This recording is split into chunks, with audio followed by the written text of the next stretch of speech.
저는 올해 37살이 되었고 조금은 규모가 있는 식당을 운영하고 있는 사람입니다. 식당을 처음부터 이렇게 크게 시작했던 건 아니었죠. 부모님이 하시던 곳을 물려받아서 식당을 운영하다가 지금은 약간은 고급스러운 느낌으로 전향하려고 리모델링했습니다. 그 결과 생각보다 가게는 더 승승장구하게 되었습니다. 그래서 결국 몇 군데의 다른 컨셉의 식당을 더 시작하게 되었고 남들에 비해 조금은 빨리 성공의 단맛을 보고 있는 상황입니다. 하지만 이런 제게도 남들에게는 차마 말 못할 사연이 있어서 이렇게 글을 쓰게 되었네요. 일단 핑계로 들릴 수도 있겠지만 일에 집중해서 사느라 그런 것도 있고 여자에 대한 믿음이 많이 사라지는 계기가 생겨서 저는 아직까지 미혼으로 지내고 있습니다. 제가 하고 있는 고민은 친구였던 놈의 아내와 사랑을 나누게 되었고 그 사실을 친구가 알게 되면서부터입니다. 어릴 때부터 저는 부모님의 가게가 엄청 바쁘셨기 때문에 항상 학교를 다녀오면 매일같이 부모님을 도와서 가게 일을 돕기 바빴습니다. 그러다 보니 자연스럽게 많은 친구들과 어울리지는 못하게 되었고 어느 순간부터는 제가 학교에서 괴롭힘을 당할 뻔한 상황까지 생겼었습니다.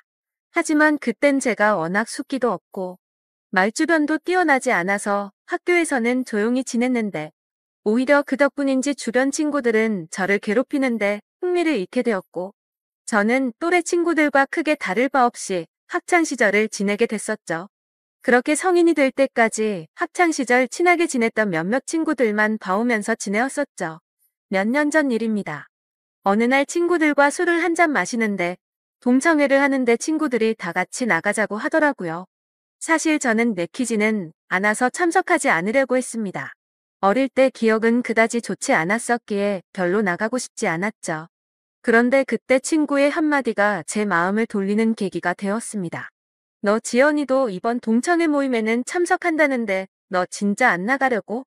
지금은 이렇게 사업도 성공해서 잘 사는데 지금 이런 모습 보여주고 싶지 않냐고 하는 겁니다. 그래서 저는 1초의 망설임도 없이 동창회를 꼭 참석해야겠구나 라고 생각을 했습니다. 어릴 때부터 짝사랑했던 그녀도 동창회에 나온다고 하니 어떻게든 나가고 싶었죠.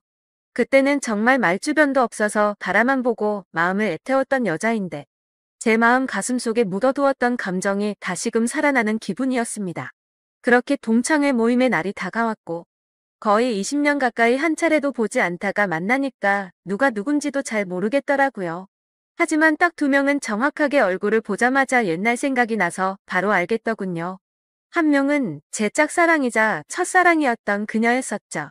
어릴 때에 비해 나이가 많이 들어서 30대 초반이 되었을 때라 풋풋함보다는 약간은 성숙해진 느낌이었고 옛날 얼굴이 조금은 묻어났지만 약간은 평범하게 변해 있더라고요. 그래서 첫사랑은 가슴에 묻어두라는 말이 괜히 있는 게 아니구나 싶었습니다. 그렇게 조금은 실망감을 안고 괜히 왔다 싶은 마음이 들었지만 막상 다들 오랜만에 보니까 반가워서 주변 동창들과 인사를 하고 있었죠. 그러다 눈에 들어온 한 친구. 그 친구는 잊을 수가 없는 얼굴이었습니다. 어렸을 때 저를 모함하고 따돌리려고 주동했었던 친구였었죠. 여전히 곱상하게 생긴 외모에 여자들이 잘 따를 만큼 잘생겼더라고요. 그 친구도 저를 보더니 다가와서 인사를 건네더라고요. 그동안 잘 지냈냐, 어떻게 지내냐 이런 형식적인 인사를 나누는데 사실 딱히 다시 보고 싶지는 않았던 친구였기에 껄끄러웠습니다. 그래서 별로 기분이 좋지 않아 대충 대답을 하고는 얼른 다른 자리로 몸을 옮겼죠. 그렇게 한창 동창회는 무르익어갔고 다들 술이 점점 취해가던 중에 그 친구는 제게 다시 다가왔습니다.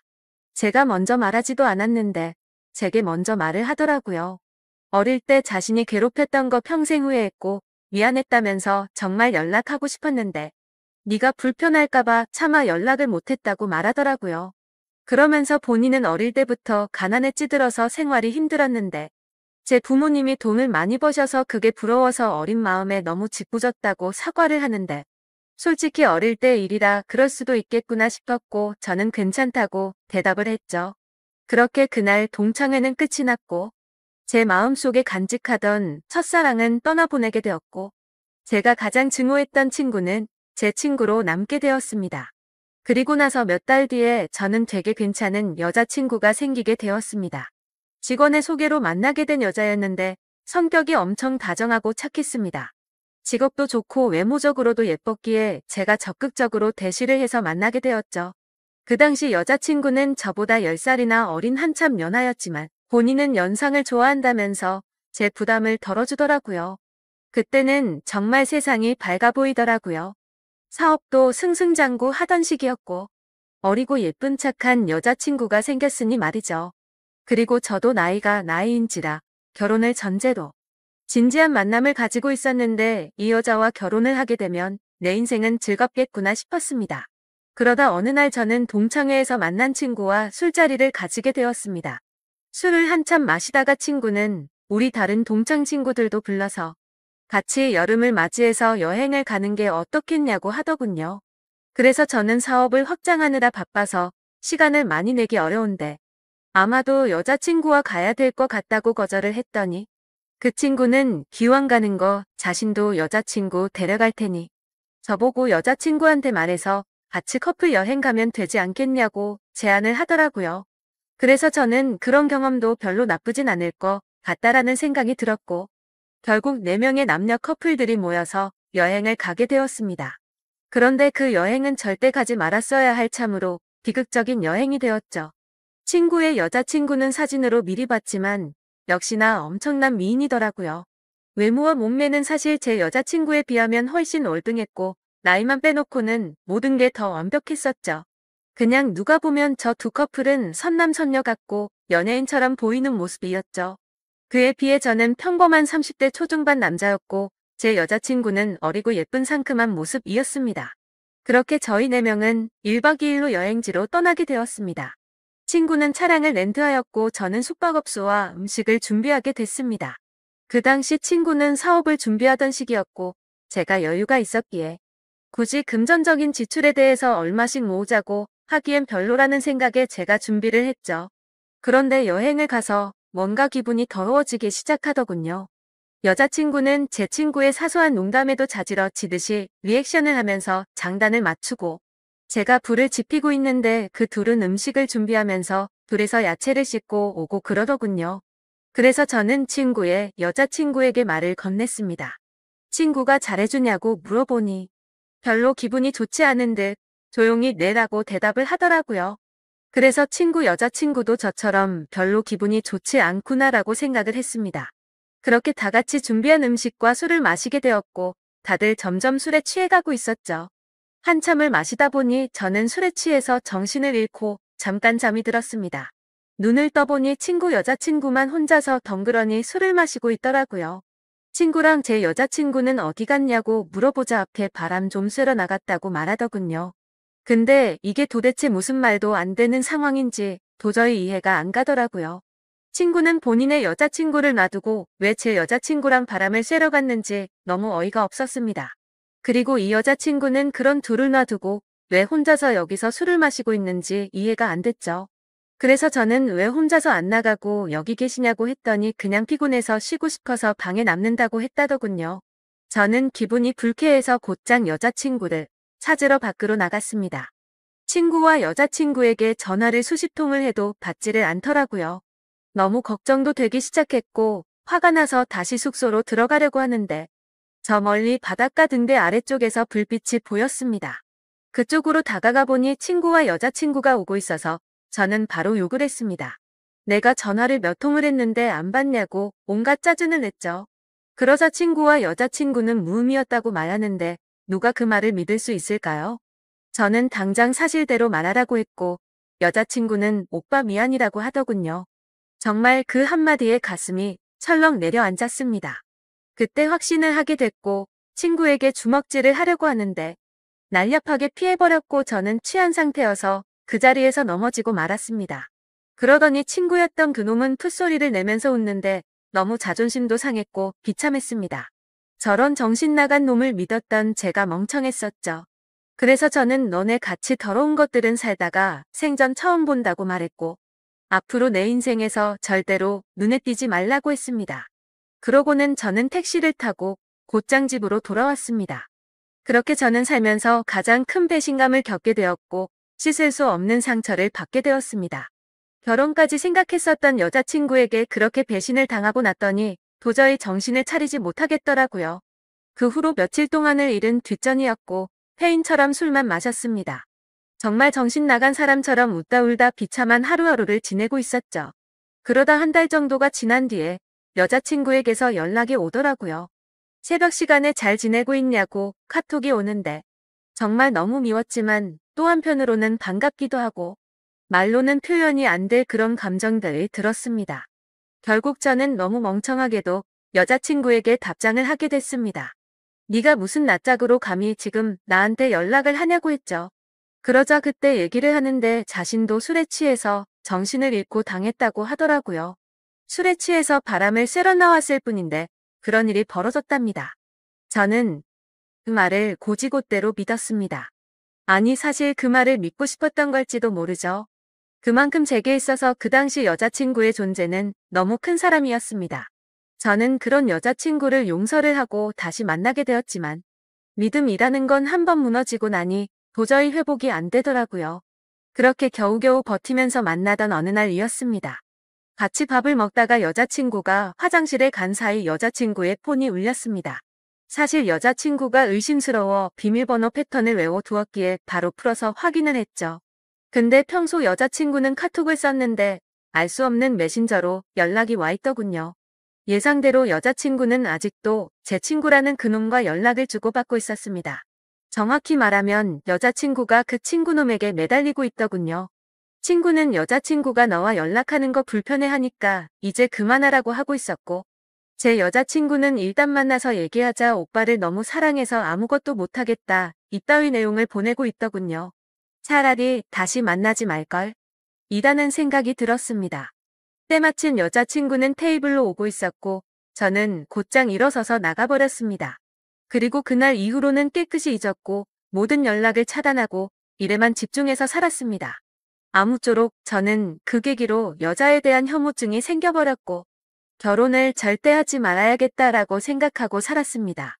그 결과 결혼을 하고 평범한 삶을 사는 데는 실패를 했지만 사업이 연쇄적으로 잘 된 덕분에 또래 누구보다도 성공한 삶을 살고 있었죠.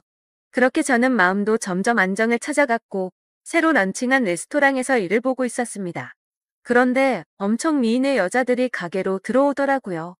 저는 반갑게 인사를 하면서 테이블로 안내를 하는데 그 일행 중에 한 명이 제 이름을 부르면서 혹시 재우 씨 아니냐고 하더라고요.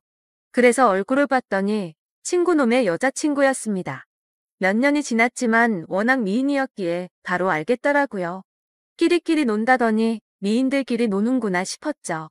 근데 그런 미인들 중에서도 사실 제일 예쁘더군요. 아무튼 그녀의 주변 친구들이 아는 분이냐고 물어댔고 그녀는 예전에 알게 된 분이라며 혹시 여기도 새로 오픈한 곳이냐고 묻더라고요. 저는 맞다고 대답을 했고 주변에 있던 사람들이 어떻게 이렇게 젊은 나이에 이렇게 좋은 자리에 큰 레스토랑을 열었냐면서 다들 놀라워하는데 괜히 으쓱하더군요. 그래서 즐거운 시간 보내라고 하고는 뭔가 잘난 척이 하고 싶었던 건지 비싼 와인을 서비스로 내주었죠. 그렇게 그날 이후로 그녀는 이따금씩 저희 레스토랑에 찾아오고는 했고 가벼운 인사들만 나눴습니다. 그러다 점심 식사를 마치고 나가면서 오늘 저녁에 술이나 한잔할까요? 라고 묻더라고요.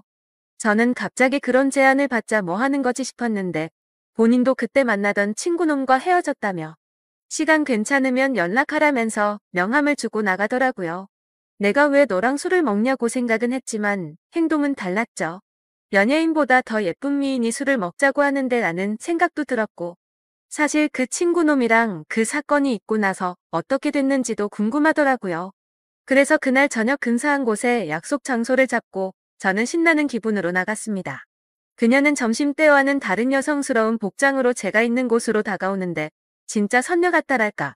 후광이 비치는 게 이런 거구나 싶었습니다. 넋을 놓고 있다가 저희는 그렇게 식사를 하면서 술을 마시기 시작했죠. 그래서 저는 머쓱하게 그동안 잘 지내셨냐고 물었고 그녀는 종종 보시면서 처음 물어보시네요. 라면서 웃는데 솔직히 그 미소에 가슴이 두근거릴 정도였습니다. 예전에 여행 갔을 때도 이렇게 예뻤었나 싶었는데 생각해보니 그때는 웃지도 않고 기분이 안 좋아 보였었죠. 아무쪼록 이런저런 사소한 잡담을 나누면서 술을 마셨고 어느 정도 술이 취해갈 때쯤 제가 진짜 궁금했었던 걸 저는 물었습니다. 그때 여행 갔을 때 친구놈이 그런 짓 한 거 알았냐고 물어보니 바람기가 너무나도 심한 사람이어서 헤어지려고 마음먹고 있었기 때문에 상처가 되긴 했지만 그냥 그러려니 했고 그날 이후로 바로 헤어졌다고 하더라고요. 그래서 저는 뭔가 이상하긴 하더라고요. 여자친구를 다시 만날 당시에 친구놈이 여자친구가 연락하는 거 불편하다고 했는데 그새 다른 여자친구가 생겼었던 건가? 라고 생각을 했습니다. 어차피 그런 건 중요한 건 아니었고 서로가 그때 일을 꺼내봤자 기분이 좋지 않아서 넘어갔죠. 그렇게 그녀와 술을 마시고 저희는 훨씬 더 가까워졌고 몇 번을 더 만나다 보니 저는 그녀 덕분에 점점 제 아픔이 치유가 되는 기분이었습니다. 그녀도 처음보다 훨씬 더 미소가 많아졌고 서로가 행복한 날들을 보내고 있었습니다. 결국 저는 그동안의 상처를 지우기로 하고 큰 용기를 내서 고백을 했습니다. 그러자 그녀는 많이 당황을 했고 제 예상과는 달리 거절을 했습니다. 정말 마음이 아팠죠. 얼마나 큰 용기를 낸 건데 행복해 보였던 그녀가 거절을 할 거라고는 생각을 못했습니다. 그날부터는 또다시 저는 암울한 하루하루가 시작되었습니다. 출근을 해서도 가식적인 미소로 손님들을 상대할 뿐 또다시 큰 상처가 저를 마구 쑤셔댔죠. 그렇게 며칠이 지나가던 날 그녀에게서 전화가 왔습니다. 지금 술이 너무 취해서 그런데 데리러 와줄 수 있겠냐고 하더라고요. 저는 너무 설레는 마음으로 미친 듯이 그녀가 있는 곳으로 달려갔습니다. 그렇게 집으로 데려다 주려고 하는데 한 잔만 더 마시자고 하더군요. 그래서 다른 술집으로 자리를 옮겼고 저는 너무 설레는 마음을 진정시키고 싶어서 술을 엄청 빨리 마시게 되었죠. 그렇게 서로가 술을 마시다 갑자기 대뜸 그녀가 울더라고요. 저는 제가 술에 취해서 알딸딸한 상태였기에 꿈을 꾸는 건가 싶고 너무 당황했습니다. 아니, 고백을 거절당한 건 저인데 왜 우세요? 라고 하니까 대답을 하지 않고 울기만 하더라고요. 그래서 그냥 실컷 울라고 내버려뒀죠. 한참을 울다가 그녀는 입을 열었습니다. 솔직하게 고백하고 싶은 게 있다고 했습니다. 친구놈과는 사실 헤어진 게 아니고 결혼을 했고 지금도 같이 살고 있다고 하더라고요. 이게 무슨 소리인가 싶어서 벙쪄서 듣고 있는데 말을 이어나가더군요. 사실 제게 의도적으로 접근을 했었다고 합니다. 본인의 의지는 아니었고 남편이라는 친구놈이 사업이 망하게 되면서 제게 돈을 뜯어내자고 접근해보라고 시켰답니다. 그때는 그녀도 도저히 그딴 짓을 할 수가 없어서 절대 못한다고 버텼지만 그동안 잘못된 만남으로 길들여지던 그녀는 결국 남편의 성화에 못 이겨 제게 접근을 했답니다. 그렇다고 처음 만난 것부터가 의도적인 건 아니었고 그때 만난 걸 남편에게 말했더니 남편이 제 뒷조사를 했고 이렇게 계획을 세웠다고 하더라고요. 그리고는 저를 만나는 동안 자신이 너무 잘못된 삶을 살아왔다고 많이 느꼈다고 합니다. 못된 생각으로 접근한 건 맞지만 저와 있을 때면 이런 게 연애를 하는 기분이구나 라고 생각을 했고 자신도 모르게 점점 제게 진심으로 마음을 주고 있었다네요. 그런데 그런 나쁜 의도로 접근한 자신에게 고백을 하니까 너무 당황하게 됐고 거절을 할 수밖에 없었답니다. 그러면서 펑펑 우는데 남편을 만나기 전으로 돌아갔으면 자신이 이렇게 살지 않았을 거라며 말하는데 너무 가여워 보여서 아무 말 없이 안아줬고 이제는 제가 행복하게 해줄 테니 그 친구놈과는 정리를 하는 게 어떻겠냐고 했더니 본인이 이런 말도 안 되는 짓을 했는데 믿어줄 수 있겠냐고 하더라고요. 그렇게 저희는 서로의 사랑을 확인한 뒤로 그녀는 그 친구놈과 이혼을 하게 됐습니다. 그러다 어느 날 저희 집에서 그녀와 저는 사랑을 나누고 있었습니다. 근데 방문을 부수는 소리가 들리더군요. 저희 집이 주택가여서 창문을 깨고 넘어 들어와서 방문을 부숴버리고는 친구가 들어왔습니다. 그녀는 놀라서 소리를 질러댔고 그 친구놈은 제게 뛰어들어서 한참 동안을 싸웠습니다. 그러다 경찰이 도착하게 됐고 그 상황은 정리가 되었죠. 친구였던 그놈은 아내였던 그녀가 마음이 달라져서 이혼을 하게 되자 앙심을 품고 미행을 했던 거였습니다. 그래서 저희 집에 몰래 들어오게 된 거였죠. 그 결과 친구놈은 곧바로 주거침입에 이어 폭행죄로 유치장 신세가 되었는데 사실 이 인간을 어떻게 해야 할지가 고민입니다. 뭔가 법적으로 지나치게 처벌하려고 하면 왠지 저와 그녀에게 보복을 할까봐 그런 게 걱정이 되기 때문이죠. 이런 막무가내인 놈을 어떻게 처리를 하는 게 가장 좋을까요? 돈이고 뭐고 다른 건 솔직히 다 필요 없습니다. 이제는 제 곁에 있는 그녀만 행복하고 안전할 수만 있다면 더 바라는 게 없죠. 부디 좋은 방법을 알려주시면 정말 감사하겠습니다.